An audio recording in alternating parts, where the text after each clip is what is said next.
피난처, 억압받는 자들의 피난처란 말씀으로 이 새벽에 은혜의 말씀 전하도록 하겠습니다. 우리가 세상을 살다가 보면은 왠지 이 땅 가운데 질서가 없는 것 같고, 또 그리고 혼돈이 오는 것 같은 세상을 보곤 합니다. 악이 승리하는 것 같고 정직한 자들이 억울하게 밀려나는 것 같은 구조 속에서 우리는 절망감을 느끼곤 하죠. 질서 없는 세상 가운데서 좌절하고 싶고 낙망하고 싶을 때 시편 기자는 그럼에도 불구하고 하나님을 찬양하고 있습니다. 그것은 이 시편 기자인 다윗이 어떠한 그냥 막연한 낙관주의를 말하고 있는 것이 아닙니다. 이미 역사를 통해서 증명된 하나님의 살아계심과 그분이 이 땅 가운데서 어떻게 역사하실 것이라는 하나님에 대한 믿음에 대한 기대를 보여주고 있는 것이죠. 오늘 시편을 통해서 시편 기자가 나누어주고자 하는 하나님의 은혜를 오늘 한번 살펴보도록 하겠습니다. 첫 번째는 전심으로 드리는 찬양입니다.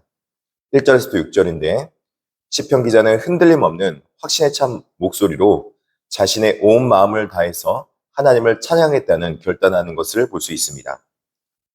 9편 4절에 내가 전심으로 여호와께 감사하며 주의 모든 기이한 일들을 전하리이다 이렇게 말하고 있고 4절에 보니까 주께서 나의 의와 송사를 변호하셨으며 보좌에 앉으사 의롭게 심판하셨나이다 이렇게 말씀하고 있습니다.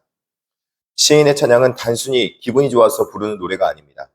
이는 과거 이스라엘의 역사 속에서 자신의 삶 속에 구체적으로 임하시고 함께 하셨던 위대하신 하나님의 일들, 그 기사를 똑똑히 묵도했기 때문입니다.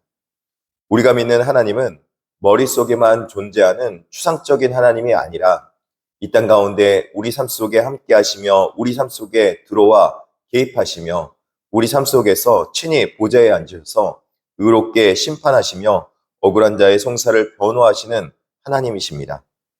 역사의 흐름을 실제로 바꾸시는 분이라는 겁니다.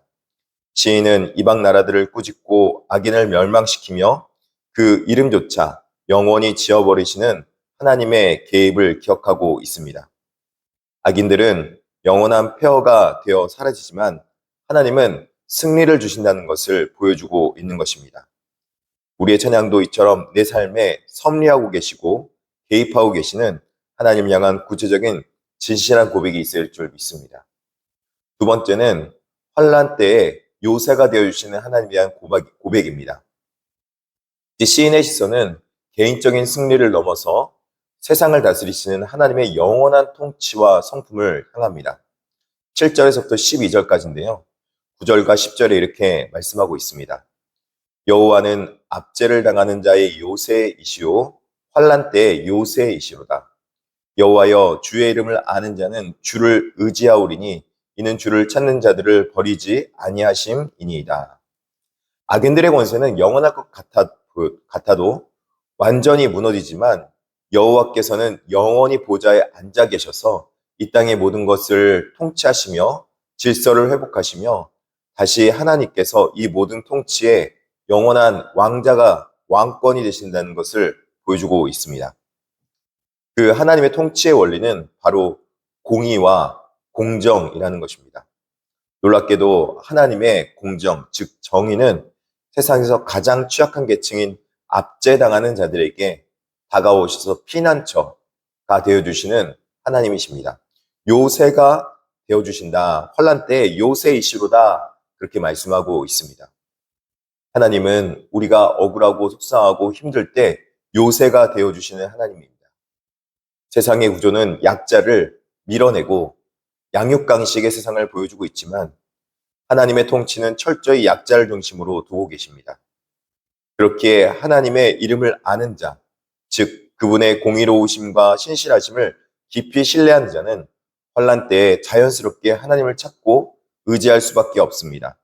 피 흘리심을 신문하시는 하나님께서는 가난한 자의 부르짖음을 결코 잊지 아니하시고 응답하고 계시는 하나님이십니다.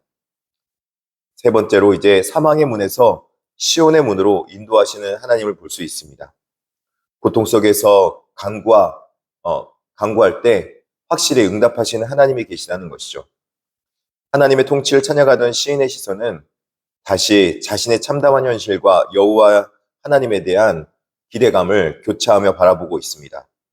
13절에 여호와여 내게 은혜를 베푸소서 나를 사망의 문에서 일으키시며 주여 나를 미워하는 자에게서 받는 나의 고통을 보소서 이렇게 13절에 고백하고 있습니다.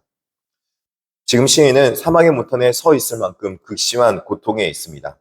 그래서 하나님께서 나의 고통을 돌봐줘서 하며 적극적인 개입을 호소하고 있습니다. 그러나 이 부르짖음은 절망 속에 외치는 외침이 아닙니다. 비록 시인이 사망의 문 앞에 서 있는 것 같지만 시인은 자신의 생명의 문인 하나님 앞에 자신의 문을 시온의 문으로 인도하셔서 마침내 하나님의 구원을 찬송하실 것을 확신하고 있습니다. 이러한 확신의 근거는 하나님의 철저한 공의인 것을 볼 수 있습니다. 15절에 이방 나라들은 자기가 판 웅덩이에 빠짐이여 자기가 숨긴 그물에 자기 발이 걸렸도다. 이 이방 나라들은 악한 행동을 하는 자들이기 때문에 그들이 스스로 자신의 악한 행동에 의해서 발이 걸려 넘어진다는 것을 말씀하고 있습니다. 결국 그들의 악한 행동이 그들의 구덩이가 되고 그들의 악한 행동이 자기의 무덤이 된다는 것입니다. 하나님의 심판은 외부에서 갑자기 떨어지는 벌이 아니라 폭력과 속임수라는 아주 악한 행위로 인해서 자기의 행위가 스스로 자신을 올가매는 결국 자신의 악한 행동이 자신의 심판의 도구가 되는 것입니다. 이것은 하나님의 창조의 질서라는 것입니다. 결국 하나님께서는 우리가 행한 악한 행동으로 우리가 스스로 그 악한 행동에서 넘어질 수밖에 없다는 것을 말씀해 주며 하나님의 선하심은 우리에게서 그 악한 행동을 치유하시며 고치시며 죄악에서 멀리하게 만드시는 하나님이시라는 것입니다. 사랑하는 성도 여러분, 세상은 강한 자의 역사를 기록하려 하지만 하나님은 의로운 자, 또 정의와 공의를 구하는 자, 그래서 때론 이 악한 세상 속에서 고통당하고 억울함당하고 피난처를 구하는 자들에게 하나님께서 임하십니다. 그들에게 하나님께서 말씀하고 있습니다. 너희가 정직하게 바르게 행동하면은 그것으로 인해서 넘어지는 것 같지만 오히려 악한 자들은 자신의 행한 악한 행동으로 인해서 스스로 넘어지게 될 것이다. 그러니 하나님 앞에 믿음으로 서서 하나님과 함께 동행하며 나아가라. 이 땅에 정의와 공의를 구한 자들에게 하나님은 절대로 외면하지 않는다. 하나님은 억압받는 자들의 피난처가 되어주신다. 그렇게 말씀하고 있는 것입니다. 그러므로 사랑하는 성도 여러분, 하나님 앞에 믿음으로 온전히 나아가며 하나님의 사랑을 구하며 나아갈 수 있는 저와 여러분 되기를 진심으로 축복합니다.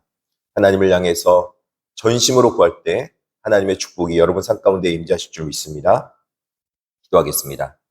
자비하시고 은혜로우신 하나님 아버지, 우리가 때때로 이 땅 가운데서 억울함 당하고 속상함 당할 때 하나님께서는 지금도 우리를 보호하고 계시며 악한 자들로부터 우리를 지키시는 줄 믿습니다. 하나님께서 우리를 지키시는 방법은 바로 그들이 악한 행동이 그들 스스로에게 올무가 되고 그 악한 행동으로 말미암아 그들이 스스로 심판자의 자리에 올라가는 것과 하나님의 백성들은 그 악한 행동들을 치유하시고 회개케 하여 주셔서 고쳐주신다는 사실입니다. 우리는 이 믿음 가지고 하나님 앞에 온전히 하나님을 의뢰하며 신뢰하며 정직히 하나님을 구하는 백성들 다 되게 하여 주시옵소서. 선하게 행동하게 하여 주시옵소서. 무엇보다도 주님의 선하심이 필요한 백성들이 많이 있습니다. 주님, 김유경 지사님과 김하자 지사님 며느님 기억하여 주시고 성경신 권사님 치유하여 주시옵소서. 고쳐도 주시고 낫게도 하여 주시옵소서. 감사하며 예수님의 이름으로 기도드립니다. 아멘.